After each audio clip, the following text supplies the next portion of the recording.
2, 1, go. Good evening, everyone. I am Mark Mendoza. I am no paid spokesperson. Spokesperson. And I say that because I'm teasing somebody who used to do that all the time. Anyway, the show is 22 Now. The network is Area 22 Productions. And before I get started here tonight with my guest, in Twisted Sister World, we lost another sort of member. We called him the sixth sister. Charlie Barreca, at 79 years old, passed away a couple of nights ago with his family by his side. It's choked up kind of thing for the guys in the band. But Charlie was part of the band for many, many years, and he was even there before I was in the band as Twisted Sister sound man. I don't think anybody who's seen us in the club days, everybody would remember Charlie Barreca. A great guy. A little bit more in? A great guy, a great friend. Funny comments that he would make. Didn't even know he was funny at times. The guys in TS and some of the guys on the crew have a text group going on right now with all the funny sayings that Charlie's done and all the funny scenarios with Charlie. Trying to remember him in a great light, and that's how he would want to be remembered.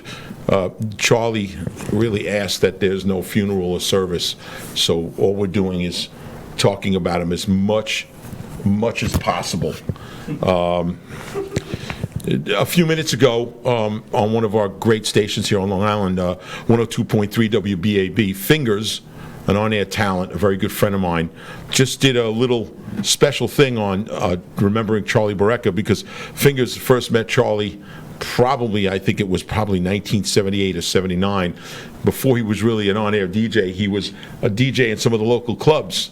And he and Charlie had a little bout one night where Charlie threatened to bend the tone arms on his turntables if he didn't stop playing the music that Charlie didn't like. So he wasn't subtle. He was definitely in your face. Charlie Barreca, 79 years old.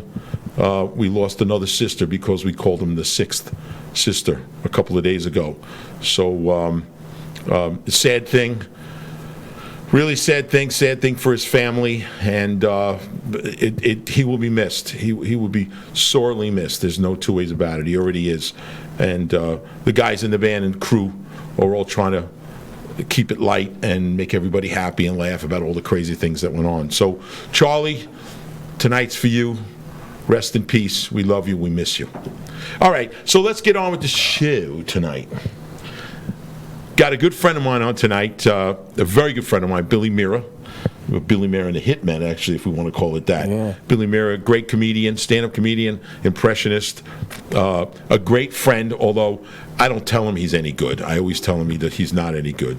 But, that's how things go. Billy's got a lot of stuff going on in life, a lot of things going on professionally in his life, and he's on tonight to talk about it. We got a big thing going on tomorrow night for 4th of July here on Long Island at a show that you're playing, right? Yeah, we're playing at Bald Hill Amphitheater. I don't even know what it's called now. It used to be called Penny Saver. It changes every year. It changes. It's just like the theater at Jones Beach. They changed the name to Tommy Hilfiger one year, and then it's Nikon Theater, and whoever spends the most money theater. Yeah, now it's the Northwell Health Theater or something. Right, something but like the one out at Bald Hill in Brookhaven, the amphitheater there. It's a great place to see a show. It's going to be an amazing fireworks display. And your band, Billy Mira and the Hitman, you playing, first of all, there's different versions of Billy Mira and that whole show, right? Billy Mira and the Hitman. I do about 3 different versions of it. I do a duo version of it, and then I do a trio version of it. But the duo version's great because it's like in a supper club setting, which we do every Thursday night at the Polo Lounge inside of Westbury Manor, which I'm always posting pictures of and always showing. It's a real cool, laid-back thing that allows me to just have fun, And then, of course, there's the big Vegas-style show, right, which is doing well, and which is something I'm really excited about in the evolution. It's taken a couple of years. What band's tomorrow night? Billy Mira and the Hitmen. The big band. We're doing the big band, but we're not doing the show. All right. And I've made a conscious effort now, come 2019, that whenever we do a show, the show now will strictly be in theaters, like when we do like the Gateway Playhouse or the theaters that we play. That's it. You know, where I'll do the comedy and the impressions and all that stuff. Otherwise, we're just doing the music of Billy Mira and the Hitmen, the music that we cover. Sure. So, but yeah, so there's like three different Just versions. That so we do. so people understand, the show, the actual large show, the theater show, has a lot of members in the band. Right? Yes. There's a lot of members, so it's tough to do that. I remember you tried to do it in a couple of smaller places.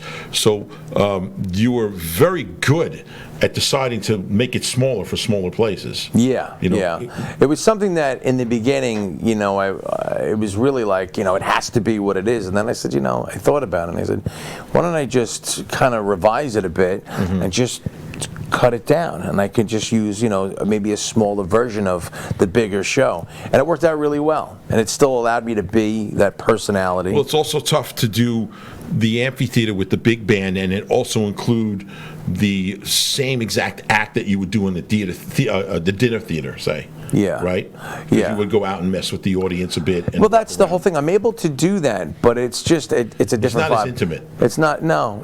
Yeah. It's not. When I play the theater, like I said, we have about 5. You know, you got the horn players, you got a piano player, you got backup singers. If you have dancers, you know, whatever it is that you're adding to that show, you're not able to do in a smaller venue like that. Right. So it's more like a supper club thing of like you have to rely on your comedy also, and you know you're riffing live. Right. So it actually allows me to sometimes I'll come up with something in that environment, and I'll say, wow, I'm going to use that in my regular show. I could probably build a bit off of that. Right. But when I do the theater, I would say now it's changed where about 80-something% of it is pre-planned. And, you know, I've been very conscious about that. You know, in the beginning it was too loosey-goosey, but now I'm really starting to tighten the reins of what the show needs to be. And I'm really happy with the direction it's going, and literally, you know, we're getting great response from it, so I'm excited. My goal is to have, is to partner with a production company very shortly and have it out. And I got some plans that I guess I don't want to talk about just yet, but it's a lot of exciting things happening with it. Oh, I'm excited. Yeah, I'm sure you are. Yeah, about what you're doing. I have to admit, I bust on you a lot and it's everything, but I saw Billy Mira and the Hitmen when you played Smoking Owls. Right. A fantastic show.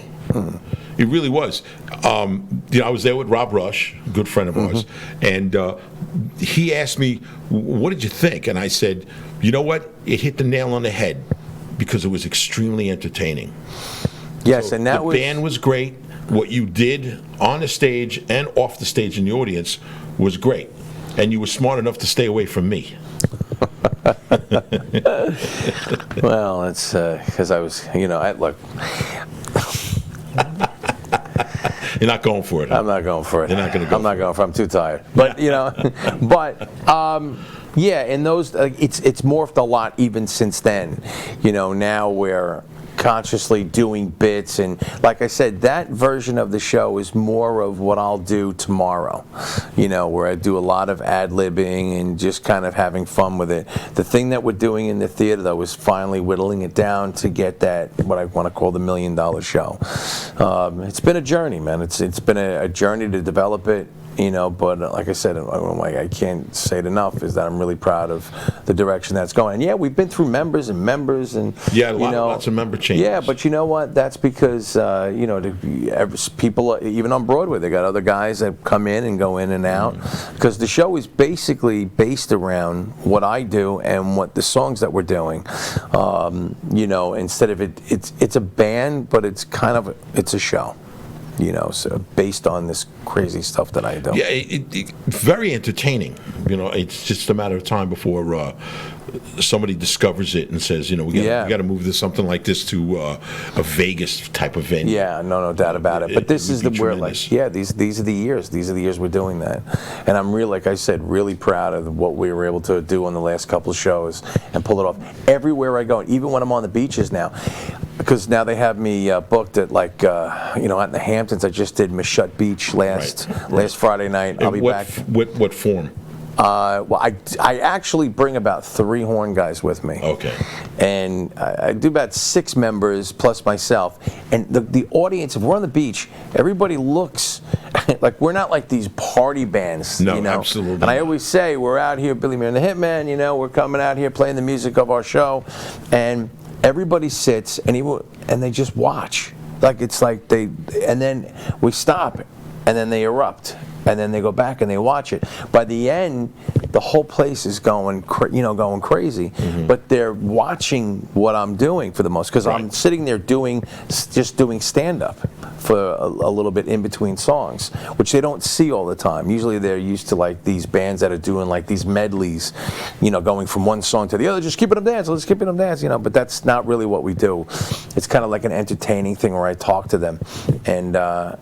I tell you, at the end of the night, on a beach, like I said, we always get these standing O's at the end, and then a line of people, and I'm always just amazed at it, because it's like the Japanese audience. They sit there and they watch, they do the Japanese. Absolutely.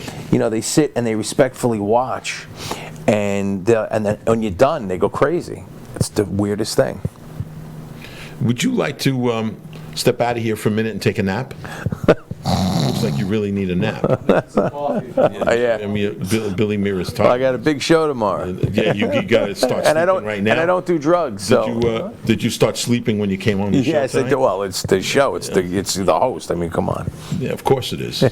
Couldn't possibly be the guest. No, never. Yeah, right. Never. Have you been doing stand-up? Besides at the well, the I've Hitman been shows? doing this thing with my buddy Sal Governale. We have a show coming up with Date Night, the girls of Date Night, and it's July 20th. And yes, I have been, but not doing straight stand-up. I've been doing more, like I said, the stand-up that I do now is more in the show, which has been great. So I'll do a couple of minutes of stand-up, and I've been doing more of that, more comedy, but not really going out and doing dates, just doing stand-up. And I've been saying it for the longest time. I really want to get back into just doing that again. But that's a whole art form unto itself. No two ways about it. Sure. Dedicated to that. So it's enough writing this show, and I'm constantly writing, constantly writing new lines, coming up with different things, and that's taking a lot of my mental energy. So to sit and write a stand-up, with all the jokes following, that's a whole different animal. I'd love to, to do that again, but I'm doing it. You're also known as a great impressionist. Have you been doing any of it? Yeah, I do it all the time. Do you? I do it in the show, Mark. Do you really? Yeah. I'm glad I don't see the show. He thanks you with one hand and then puts his arms around you and stabs you right in the back. That's Mark. I've never stabbed you in the back. I know. Never. He stabs you in the front. He stabs you right in there. I let you see it see the blood right there. Yeah, I got no problems with that. Absolutely not. But I'm talking about in stand-up. Have you included any of the impressions in stand-up? I did that, but the reason why is when I first started doing it, a lot of people wanted to see me do impressions in the beginning, and they'd say, "Oh, master impressionist," and I'd be like, it's not something I really wanted to solely be known for. I guess people like it. I like doing impressions, but it's not like something I wanted to do continuously throughout the whole show. So it was like a stigma that I kind of got rid of, so it kind of turned me off after a while. No, I get it. But I love pulling it out to move a story along, or to move whatever I'm doing along. Reverting to a character was always a great way to do that. There's some great comedians out there that, as they stand up and do their routine, they come in and out of characters. Yeah. Like Frank Caliente. Yeah. He does some great. As he's talking, he comes in and out of various characters that he does. Yeah, that's the way I love to do it. Right. Just use those characters to segue into something else. Which is what I've done with Billy Mira and the Hitman, where I've created different bits where I use different characters, John Travolta, Tony Montana, and it's really basically things that I relate to and I grew up with that I wound up, impersonating over the years. Sylvester Stallone and all the campy stuff that everybody always does, but it works well with moving the show along, and people love it. Of course, back in the the 90s, the early 2000s, I mean, when I had Animal Tactics, there's a legendary show where you came on and played David Lee Roth, and you went head-to-head with D. With D. Schneider, yeah. I've been trying to find a copy of that. You know, you've been talking about that for the longest time. Longest time, and I would love to hear that version. it was the first and only show that I didn't do commercial breaks while you guys were going at it. Yeah. I just ran right past it because it was going so heavy, so hard and heavy that I couldn't break you guys up. No, we couldn't. weren't. I was like a referee, and I was man. making It was great. stuff up. Yeah, of and, course. and D was going along with the stories. They were actually attached to stories. I'm like, really? I didn't, I was going into characters. Both of you are quick thinking, and fast-witted at these things. There's no two ways about it. And it was great because everybody on the show, all the characters on the show, everybody was quiet, and you guys were just duking it out back and forth. And it went fast, and I think it went for about 40 minutes. Oh, yeah, it was a long time. Yeah, it was. a long time. No commercial breaks. We didn't stop for anything And then else. as other rock stars, I was taunting D, Yes. about his career, and, and then we were going back and forth. I mean, and he was great at coming back at you. Yeah. It was. I know I have to talk about that every once in a while when I would love if you found that audio. We've been working at it. I think I have a line on it. Actually, the last time that we spoke about it, someone wrote an email to the show here, and someone in England that got a bootleg copy of the show. Really? Yeah, so I actually sent an email back, and they said that they were actually going to make a copy of it and send it to me. I haven't seen it yet, so I'm going to recontact them and give them a little kick in the ribs. I would love to listen to that as a listener, because when you're creating something and there in the moment, you know what your thought process is. When you hear it years later, yeah, you're talking about. You're listening to it like somebody else I listened don't to it. know what year that was. That had to have been like in 2000. 2005 or couldn't be any later than that. 4, 5, maybe 6, was it. around that time period. Yeah. But it was a great bout. It really was. It was like bing, round one, and round one never ended. Never it went right ended. to the end. It was. Oh yeah, we did. It was. I was doing David Lee Roth. I was talking to David Lee Roth. I was doing Vince Neil. I was doing.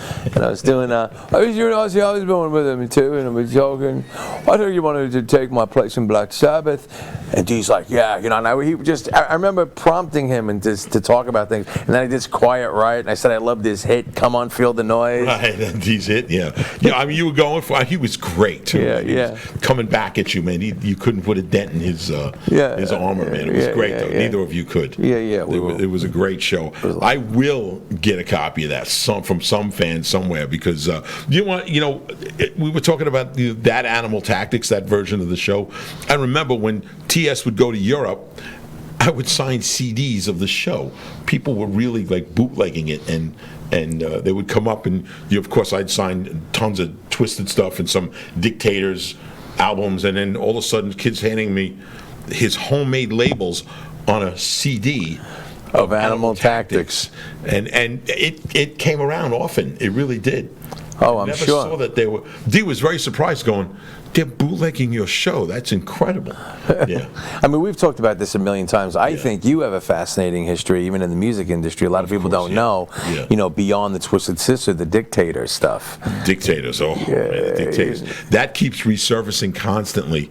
You were in a punk scene, but that was, that exploded in the 70s, but then also a part of like another scene that exploded in the 80s. Not many people are able to have that type of crossover. We have to understand experience. And again, it's really an interview with you, so I'm not going to like. Yeah, that's right, here. Mark. But the Dictators, that was and I'm not putting it down at all. No two ways about it. I was lucky because it was one of the real kickoffs for my career. I was young. I was just turned 19 at the time when I joined the Dictators, and I was traveling around the world, touring with bands like Kiss, ZZ Top, Blue Oyster Cult, Alice Cooper. I mean, you named it. We were on tours. Can you imagine that? Bob Seger. Yeah. We toured with Bob. How Seger. did I still can't get Dictators and Bob Seger? And I don't get that one either. But our management had a lot of horsepower in the business, and they got us on some of the weirdest lineups. Kiss, I can see. Kiss, I can see. Oh yeah, without a doubt. Kiss, touring with Kiss and the Dictators, I like them because their name started with Dick. That's good. That's good. That's good. I don't think most people knew where you were going with That's that. quite the potato, if you ask me. Yeah, it's quite the potato. What's that? Is that a bad thing we allowed to? Potato. The dick? The tater. Tater, oh my God. We got Matt over there. He's crying already. The scientist. Sorry, you can make noise. It's a problem. I love these guys. But it was, I mean, you're right. It was an incredible existence. And to go from, you have to understand that I didn't know there was a punk rock scene before I was in the Dictators. I had no idea it existed. The music background that I came from had nothing whatsoever to do with that. Yeah, you weren't like a punk guy. You were I was a rock and roll guy. Yeah, rock you guy. know, anything to do with hard rock or rock is what I was doing. And then all of a sudden I listened to Go Girl Crazy. I was like, is this a joke? is this a joke? I mean, we had a lead singer that couldn't sing. He was just a special effect. Right. That's all he was a special effect. But that was it. But who knew at that and don't time? get me wrong, I'm not putting any of it down. But who knew at that time what effect that would have on music? Of course, didn't realize that I went through the CBGB's era right there in the trenches. I mean, I saw all of those bands before they made it, whether it was Television or Blondie or the Ramones. You know, they weren't big yet. I know. So you saw everybody at their beginnings. That's what I mean. That was a scene that would become legendary and influence bands across the world, basically. Bands from U2 all the way down. It was, and I often talk about this, but I never, it's tough, I don't want to get into the whole story here, but there was CBGB's and Manhattan, you know, CBGB's Kansas, Max's City, Kansas, Max's City. I'm tired too, I need a nap. Yeah. Max's Kansas City. Look who's talking. Yeah, Max's Kansas City and Club 82, all these the clubs in the city that were kind of grouped together, although CBGB's was the big one as far as name and popularity. But the scene that came out of that area was completely different when you went to a different club, like 3-4 blocks north to Gildersleeves, above just north of CBGB's on the Bowery. There was Gildersleeves. That was a rock club, and you'd see some amazing rock bands that you never heard of again. Amazing rock bands. Maybe Crazy, one or right? two actually had some albums come out. But then you went further, and there was a scene, like club scene, like where Twisted Sister came out of, and the Good Rats and Zebra, and lots and lots of other club bands at the time. And nothing meshed, and nothing. You didn't cross the line for any of it.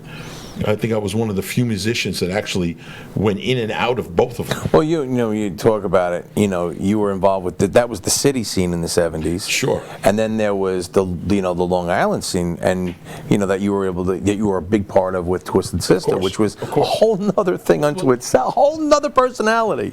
Twisted Sister virtually started around the same time that the Dictators started in the early '70s. Crazy when you think about that. And I didn't know either band existed then.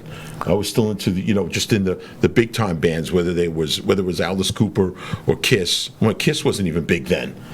You're still talking before the Kiss era, but you're talking about Cream and Mountain, and Jimi Hendrix, and that was the whole thing I came from. I mean, you couldn't be in a band unless you could master your instrument back then. And I remember going to CBGB's and seeing people who couldn't play a bar chord on a guitar, and they were all headlining CBGB's. And what is this? Yeah. How could this possibly happen? We don't need any talent to get on a stage. Yeah, this thing that would be labeled punk and take over the world for a while. Take over the world for a while. I've been practicing for months. Who do you think you are, Mr. Ramone? But yeah. It's a crazy scene. It's a very crazy scene. But again, it was incredible now that I look back that I was able to live through that and witness all of it. See everything happen. Yeah, because you guys, that scene was writing a book as it was going along. They weren't copying anything. They were actually writing the blueprint. And I always say, that's where you want to be, no matter what it is that you're doing. You want to be writing the blueprint to something. When it first starts. Exactly. You want to be on the first stage. Exactly. So that when somebody's looking at whatever it is that you're doing, they're going to be people trying to follow it and copy it. It may seem crazy at first. Right. Even my show's a lot like that. But when they come along and they understand it and they see it, I have to tell you that Matt's bored because the binary code's not staying in tune. That's an inside joke. Glitching out back here. We have a scientist tell. over here. But he's having a good time. He is having a good time. I'm just pissed about CB still.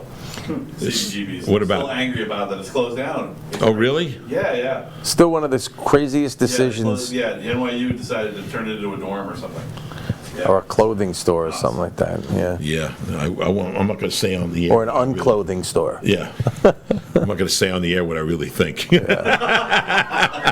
Next subject. Yeah, exactly. Right? Let's move on about you. That's what it's about. Yeah, today. enough about It's you. Let's Billy. talk about me. Billy can talk about himself for weeks. They always make me out to be this narcissist. I'm not, I'll talk about anything. But you are. No, I'm not. Yeah, of course you are. No, not me. Megalomaniac narcissist. That's what your band says about you. That's what, well, don't believe all the rumors. It's all lies. It's to tarnish my good name. Yeah, right. You already did it. Exactly. Well, I did that a long time ago. So anyway, do you have a schedule for tomorrow night? Do you know what's going on out there at the amphitheater? I just tell everybody to be there by 5. I think the doors open at 5:30. Be there because it's going to get packed. The fireworks are going to go out. You want to get a good seat for the fireworks. It's a huge venue, but it fills. And It does. It packs out. A lot of It people packs go there. out, so just get there It's a early. great venue, too. Oh, the doors open 5:30. Get there, get in there, and just get yourself a good spot, and we'll put on a good show for you. You do that again?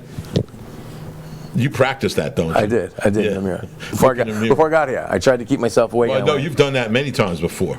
That's right. On the highway on the way here in the rearview mirror. Exactly. That's right. Practicing on the way And here. there, coming at you live from Area 22 here with Mark Mendoza and myself, Billy Mira. Besides Billy Mira and the Hitman, is there anywhere that coming up that we are actually doing some of the comedy live that we can go see you? July 20th, I'll be at Governor's in Levittown. Okay. And it's a star-studded event that we're having with, like I said, the show Date Night. And there's going to be a lot of special surprise celebrity guests that are going to be down there. I'll be doing comedy. I'll be doing music. There, my friend Sal Governale and all the Connie and Chrissy from Date Night. And it's going to be a lot of fun. There are going to be a lot of people there. July 20th, Governor's Comedy Club in Levittown, New York. Are you doing a solo show there, or are you on stage with Sal? I'm doing a stage with Sal, but we take turns. We're like a tandem. Okay. So we do things together. We do our solo stuff. How long's the show? Our segment's How going to long's be your about an hour. Oh, that's It's great. going to start off with a lot of celebrities getting interviewed, and then we're closing it off with us coming out and doing our, Dean Like and who, Jerry. celebrities who? They're going to be. I don't know exactly who's going to be there, but it's like my buddy Larry Caputo is going to be there. You're talking about comedic? No, well, celebrities? I didn't Well, you handle the don't have booking. I'm. You could come if you want. Oh, you You come don't have if to feel want. left out. You're not Mark. invited, man. don't You have to come feel- if you want. Would You could show up. Would you want to come? No. What'd you ask for? To see your reaction. Yeah, of course you did. He wants to go. He really. No, wants I don't. To. I guess he does. Could care be there. less. And Mark Mendoza will be there. Yeah, No, I won't. he'll be the special. The big star that'll be walking in. It'll be Mark Mendoza. Well, I'll be the only one that's a star in the place, that's for sure. Oh God. Had enough of this? No, not yet. Really? Yeah. Usually you Is this over yet? Are you done? No. Come on, let's go. Sure. Yeah, I want to do more, but I don't. You just don't. You seem like you need a nap or something. No, You're I'm so good. laid back. I am. Well, I'm Really? waiting for topics. You need some more B12 or something? No. You sure? No, I'm good. Really? Yeah. I'm not sure, man. You're not reacting to anything You're the only host I know that has nothing written down. because it's about you. He wrote nothing down. Right. It's about you. See this? This is how well we know each other. He doesn't even need the question book. Since he it's does about this. you, there's nothing He's like the needs to be guy. written down. He's like the guy who walks into the meeting. He's got everything sitting there and acts like he's writing something. Oh yes, really. Yeah, well, because it's about you, so I realize that there's really nothing to He's write. got the notes. Yeah, there's nothing really to write. Nothing at all. Is right? Mm-hmm. So, are you going to do more stand-up? I mean, this is an important part I want to get to. Yeah, I'm gonna do a lot of stand-up coming up. Billy Mira and the Hitman takes a lot of your time, just the rehearsals and trying to get everything together. I get it. I absolutely get it. But you still have a fan base out there that wants to see you do stand-up. I mean, you still have a fan base that loves you from the Howard Stern days. Yeah. Right? Mm-hmm. No. Yeah? No, I don't. Yeah. Uh-huh. Yeah? Yeah. Really? Are you about to fall asleep on me? No. Okay. Yeah, I would do it.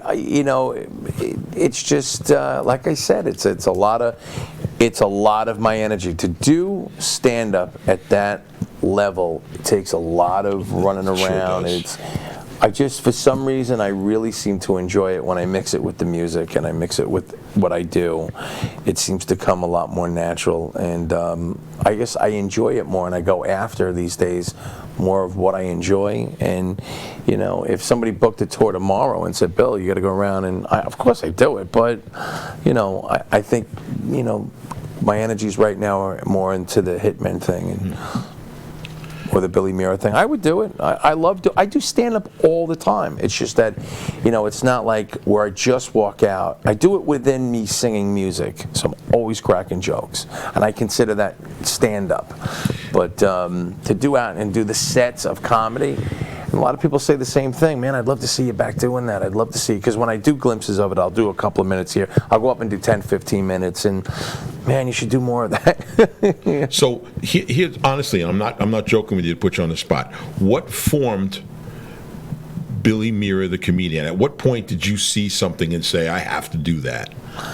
What do you mean, the show? No. Billy Mira, the comedian. Like, at what point did you, in life, did you see something or do something and say, I was actually shy. The thought of doing stand-up when I was a kid frightened me. I felt more comfortable going as a singer than I did as a comedian. Comedy was something that I remember I would say, when I was singing in the clubs back in the days in the 80s, and I would go and I'd watch comedians, and I really respected it and said I could do that. But I just thought it was frightening to be on stage by yourself, because I was always being surrounded by 4 other guys. Right, and being in a band, you mean? Being in a band and being on, I guess I started casually with comedy before I was on the Stern Show, and that really kind of catapulted me into like having to develop an act. That was like doing, and that was it. When that moment happens, you have to start doing your thing now. Right. So that's really what started me. I think it was probably like around the early 2000s, and I said, you know what, I gotta go for it. I remember people telling me too at the time. The funniest thing about being a comedian is, you take advice from people, but take it all with a grain of salt. Because I remember listening to a guy I was on a radio station on Long Island at night, and he said to me, he had a comedy show, and he had Bob Nelson on. I'm not going to go into who the guy was, and I said, I'm thinking about doing stand-up, and the guy goes, you're too late. What are you in your 30s now? He goes, your late 20s. He says, you had to be doing this for like 20 years, and then you could be a comedian and have a career at it. Well, lo and behold, a couple of years later, Right, of course. It was crazy. So there is, people think they know, but it was at that moment, probably like the early 2000s, I said, I want to do this. I want to give that a shot. And that was what created Billy Mira and the Hitman, because it all came full circle. Those years of singing, the years of comedy, the impressions that I had been doing for years, and then naturally, people had heard me on the radio doing all the time. So I said, you know what? I'm going to do this all in one show. And that's why I don't like to take them apart anymore. I love acting. Acting is something different. Right. That, if somebody said to me, what would you like to do the most? If you could pull yourself out of this Billy Mira and the Hitman character, what would you like to do? I'd like to act. Have you done much acting? No. I mean, no, nothing that I would be like, that I really should. And that is what I feel I would pursue, not going out and doing stand-up, or if either stand-up is going to come with me singing, or I really don't have the drive to. But acting, on the other hand, is something that I feel. You think you'll take a shot at it? Yeah, that is something that I have an interest in and that I want to pursue and go and read, especially now because the world of acting has changed so much. It's tremendously in the way that they look at things, characters, and all different personalities and ages. It's just such a weird time. It's a perfect time, for that. You made a good point before. Of course, I'm in a band, I'm a musician. I'm on stage with 4 other guys. Pretty much to be a comedian, you're going to get up there and do it by yourself, and that's got to be for some. I mean, it wouldn't be horrifying for me because I don't care about standing on stage, but I'm certainly not a stand-up comedian, and I don't have those type of talents. Although I can force myself on people to make them laugh. Laugh. See, there you go. It worked. But so. But you have to get up there by yourself, and you said that before. You were shy growing up, and you were horrified about. I wasn't shy growing up. The thought of that. Oh, the thought of that scared me. Like I could sit there and impromptu in a cafeteria somewhere, make a lot of people laugh, and not feel self-conscious about it. But I respected it so much when I used to see these guys on stage that I would say, and I understood how difficult that was. So to me, it was frightening. It was like, wow, it's you with a microphone. Put the toughest guy, give him a microphone and throw him out in front of an audience.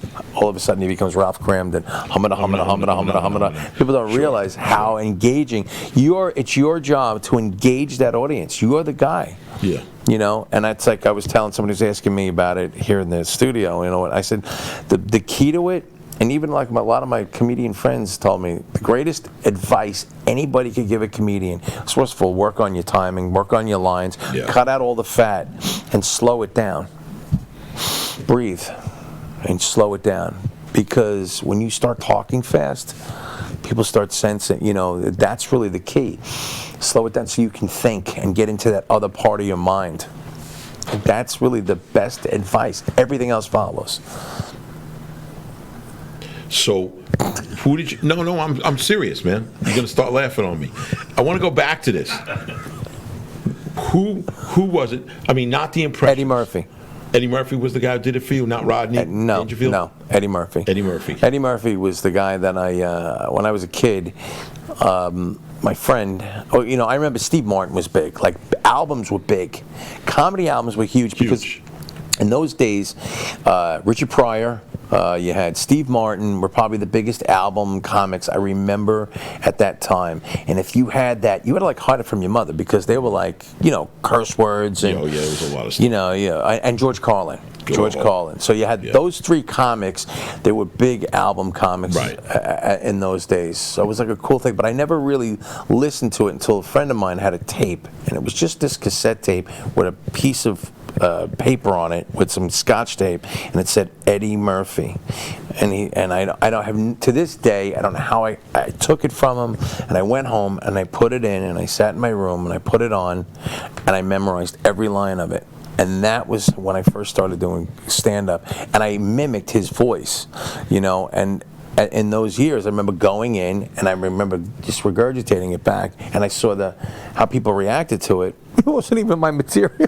Right, you were stealing material from Hey, man, Murphy. you know what I'm talking about? That's how, what I mean? And I'm in the lunchroom talking like Eddie Murphy. You know what I mean? Hey, what you talking? And all of a sudden, I'm like, people are like, what is it? Because that was probably the first impression I ever did in front of people. Oh, really?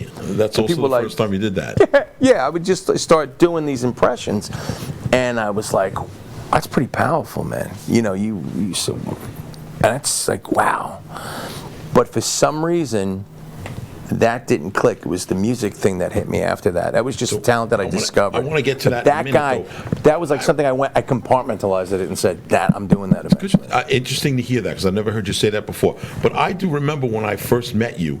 I remember you doing some Rodney stuff too. Rodney Dangerfield, wasn't he in I always respected Ronnie because Ronnie was the type of guy, like we're sitting here right now, and like I could be like melancholy sitting here talking with you. You are. And a lot of comics will do that, that shit there, they kind of talk, and they're not always funny. Like Rodney was the type, he was brilliant because he could sit on a show like, let's say Johnny Carson, right. and get on and be on, and he's really just doing his stand-up. Yeah. Hey, you know what, Johnny, I'll tell you, I got no respect. And he would just come out with all of these lines, and everything, he'd make the whole conversation was just one line after the other. That fascinated me too. How does he remember the recall of all of those one-liners that he's just coming out with?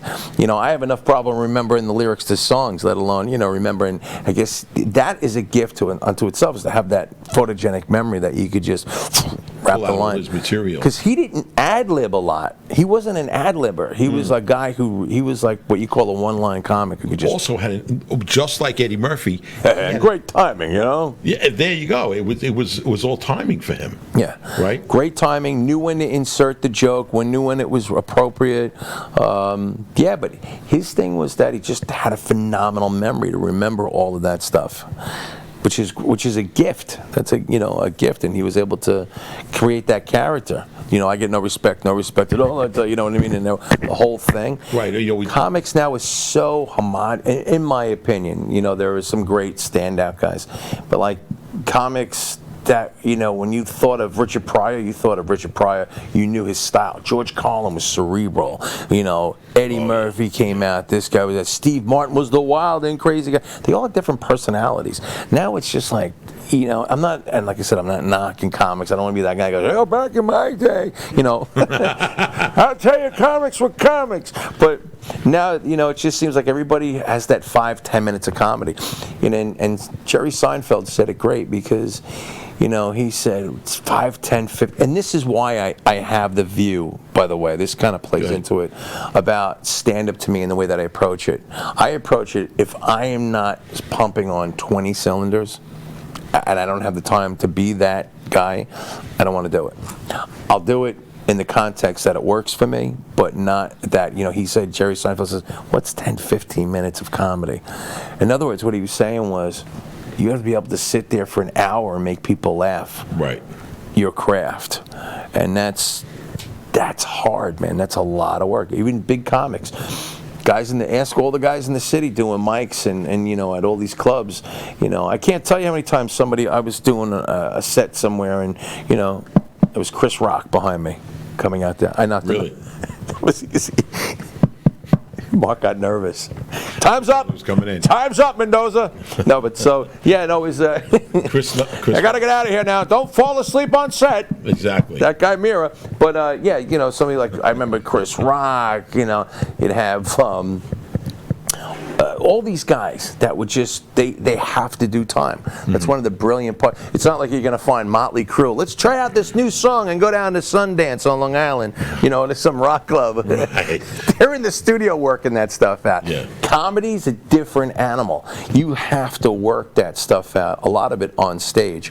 I've been very fortunate and to work with some friends of mine that are great writers that have helped me a lot with the ideas, because I'm really great at coming out with an idea for a bit I want to do. I came out with some that I've just added to my show, and I said, I want to do this thing with John Travolta and Tony Montana, which is actually Al Pacino.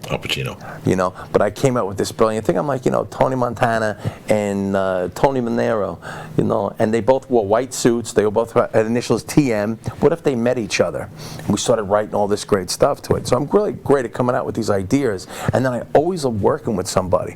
But to work out those lines, like I'll sit there with guys who think like me, and we'll go, what do you think of that? How about that? And we'll just throw lines back and forth. That's a lot of fun. See, that stuff, gets your juices flowing. Well, that's just like any television show where the writers sit in a room and start hashing out lines together. Some of that stuff's got to be killer, just to hear the writers it's going amazing. through the emotion. I work with a buddy of mine, Sal Governale, one of the head writers on the Howard Stern show. Sure. And I love throwing, and I've worked with a ton of people. He's a guy I could, throw an idea out, and he knows what I'm thinking, and he'll throw it back at me. He'll go, try that, and literally, I'll go and I'll do it, and it kills. because he, you know what I mean. It's just it works off the ideas. He understands it really well. He understands what works out in front of people. So I love writing with him, and that's why him and I are doing more things together. Yeah, I'd love to see that. Yeah, we're doing it's almost morphing. It's the Billy Mira and the Hitman show as, you know, Sal and Billy. Right. And what's great is that, you know, Sal loves to sing, and we've had shows since I've been on this show. Last time, you know, the last governor's show that we had, I don't know if I was here, but we had Sal Valentinetti from America's Got Talent. Right. He came on and did a show with us. He's a funny guy also. Is he? And he's a huge Stern fan. So, you know, now you got, you know, Sal and I doing our thing, and then it's great. Sal gets up. You know, everybody loves seeing him. They know him from America's Got Talent. He's selling out all over the place, and it's like people are watching the show going, this is like old school entertainment. But the key is we're not copying anything. We're not, you know, going out and doing a tribute to Dean Martin and, you know, Frank Sinatra and Sammy, baby. You know, right. it's a whole new thing. A new thing, and that's something that really I'm proud of. And there are different styles of comedians. One that although you mentioned his name, I think before we were on the show, a favorite of mine is Jackie the Joke Man. Jackie's another guy. Like Rodney, where he's got this recall.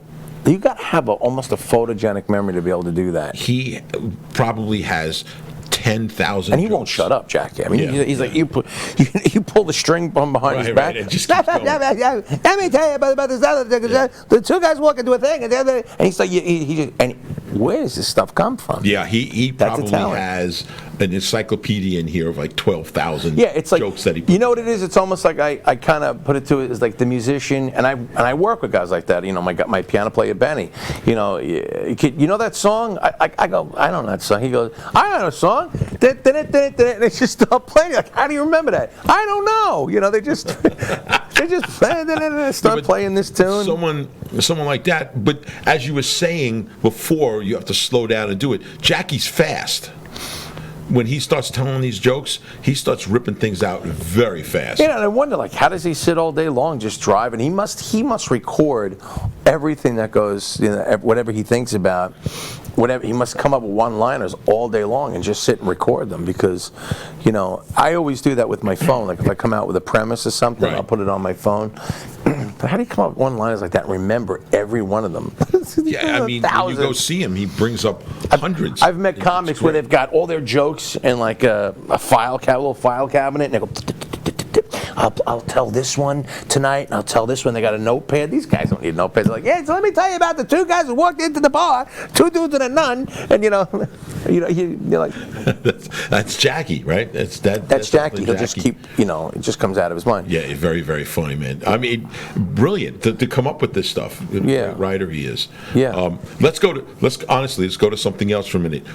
Let's talk about Billy Mira, the vocalist. At what point in life did you hear something, see something, or do something and said, I got to be the singer in a band, or I have to be a vocalist or an entertainer like that? I was listening to a lot of people thought it was because Ozzy. you originally had a serious metal band. Yeah, I did have a serious metal band. Yeah, exactly. Of course, I did a serious metal band called Black Sabbath. No, but I did. I was never like a real heavy metal. I was like a hair metal guy. Hair metal guy. Yeah. You know, I had that long hair and did all that, and then I was I guess attracted to that because it was a performance thing, and the singers were great in hair metal bands. We used to call it hair metal, you know. But the first guy that I actually listened to, a lot of people think it's Ozzy, Black Sabbath. The first guy that I latched onto was Freddie Mercury, and when I was a little kid, and remember listening to those songs, because Freddie Mercury it's cabaret, it's everything, it's theater rock. Mm-hmm. You know, and I really thought this guy is amazing. You know, and this was back when it was all breaking. It was all new in those days. Right. And that was the first guy I had the idea of it and said, yeah, maybe I could do that one day. And then I got a little older, and then Ozzy hit. Then that's when Ozzy hit, and I said, I want to do this. Ozzy was. I want to go sing in a band. I want to go sing in a rock and roll band. The first first 2 songs I ever sang with a band, true story, was Girl You Really Got Me and Over the Mountain from Ozzy. And we played them over and over and over again, and then went home and got sick. I was so nervous. This is like going back in like 1983 or something like that. I remember because Billy Joel's Pressure album came out. Right. Literally was just released.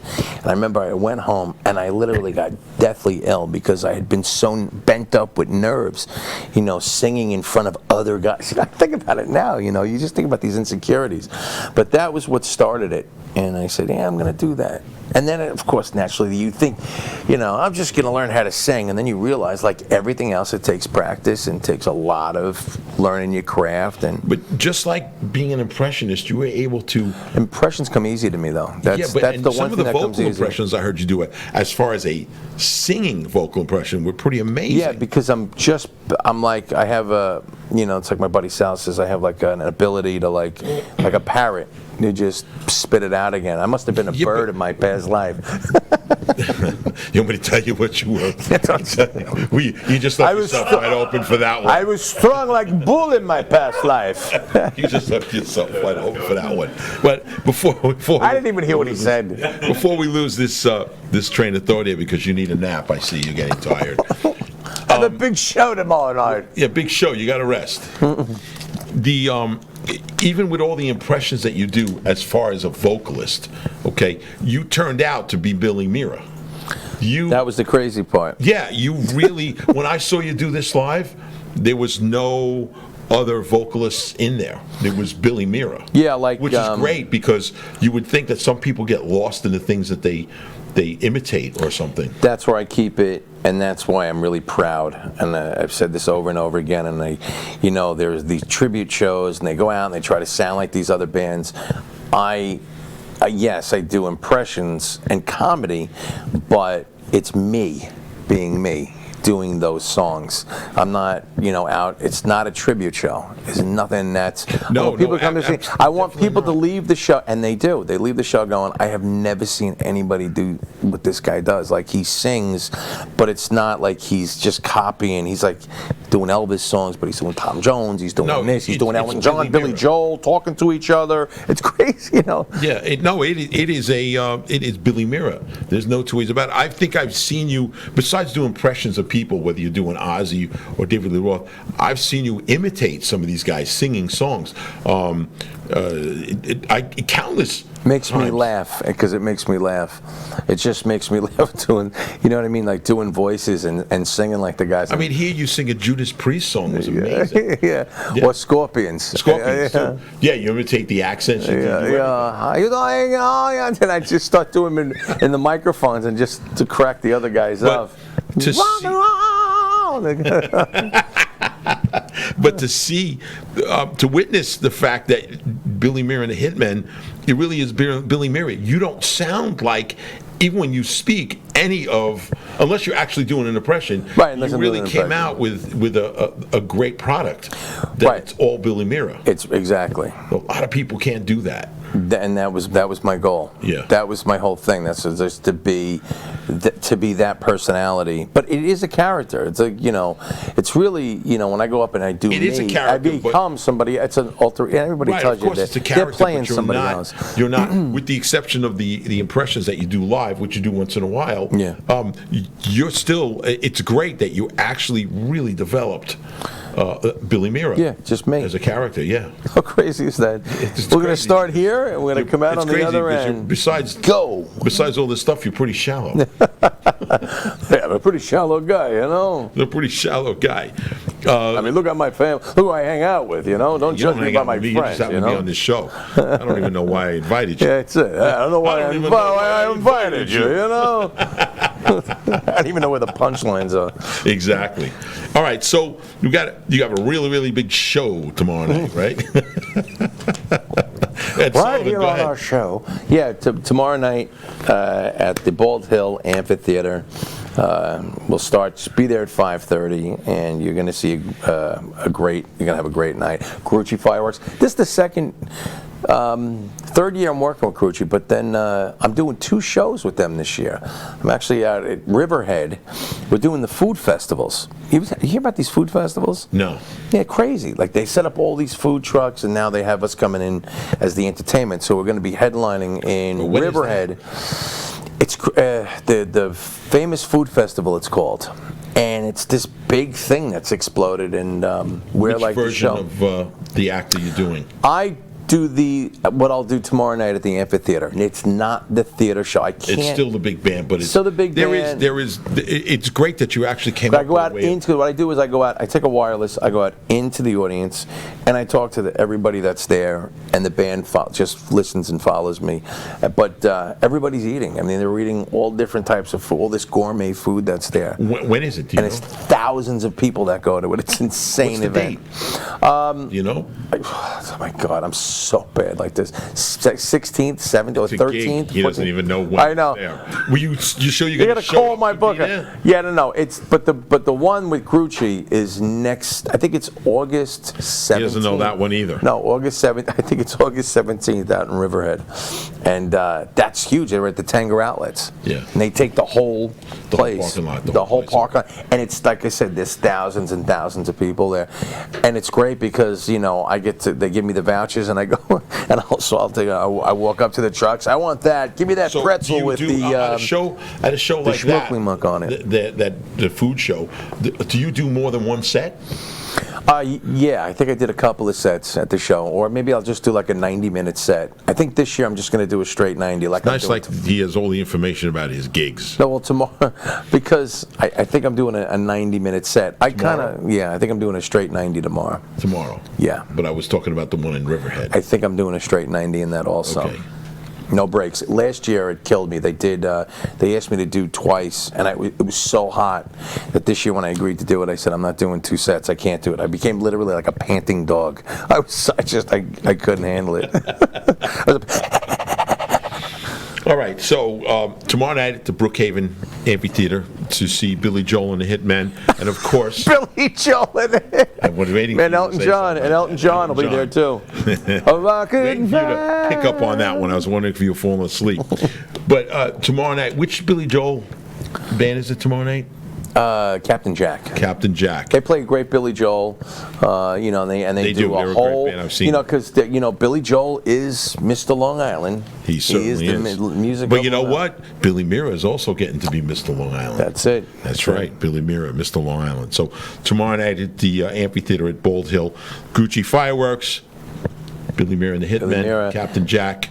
Go to my Facebook What page. time? Just again, what time do you think you're going on? Because I know you know nothing about your shows. I don't.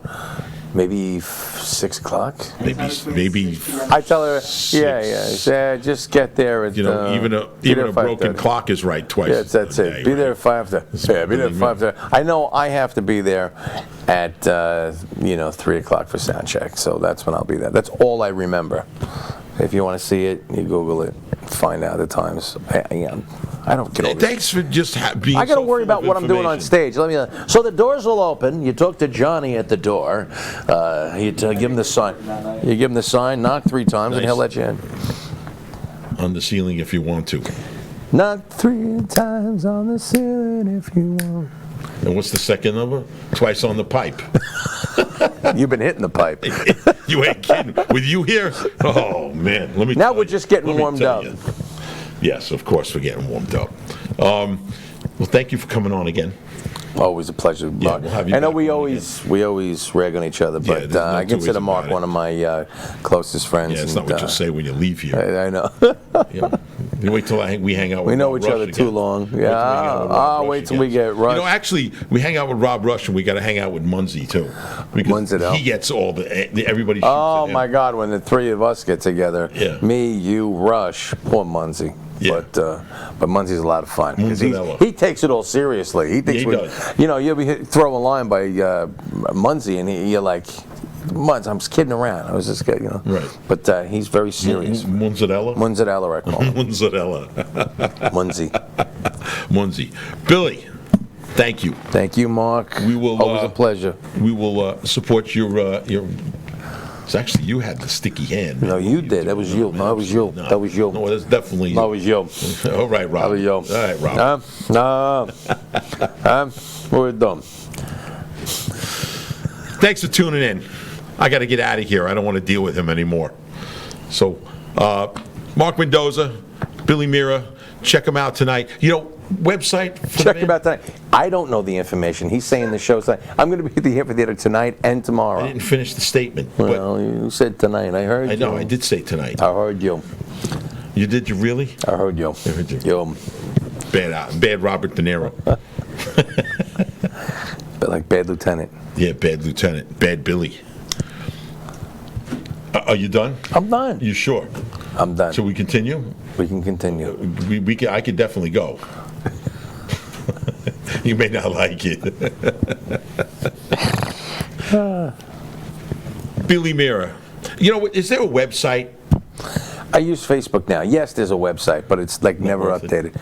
It's never updated. Who uses websites anymore? Everybody goes to your fan page, Billy Mira and the Hitmen on Facebook. On Facebook? I don't understand that. Everybody has a website, and I'm like, why? Yeah, everybody goes. Stephen, why? What do you mean, why? Why do they have websites still? SEO. What's that? When Facebook goes down like today, Did Facebook go down today? all pictures and videos cannot be viewed or sent or anything On everybody's on fan Facebook page. and Instagram. Mr. Techno Weenie, why do Yeah. people have... Come on, why do they have egos? Why do we still have websites? SEO. Because they have to be thermonuclear charged to keep going. Thanks for tuning in, everybody. We'll see you next week, same time, same station. Go out, see Billy Mira, or Thanks, don't. Mark. But definitely, go out, see Billy Mira. Check him out. Go on the Facebook page. Check him out. Go to the gigs. See him. It's very, although we bust on each other all the time, he is very entertaining live. Whatever version it is, it all works out great. We'll see you next week. Have a good one. Happy 4th of July, everybody. Be safe. Love you.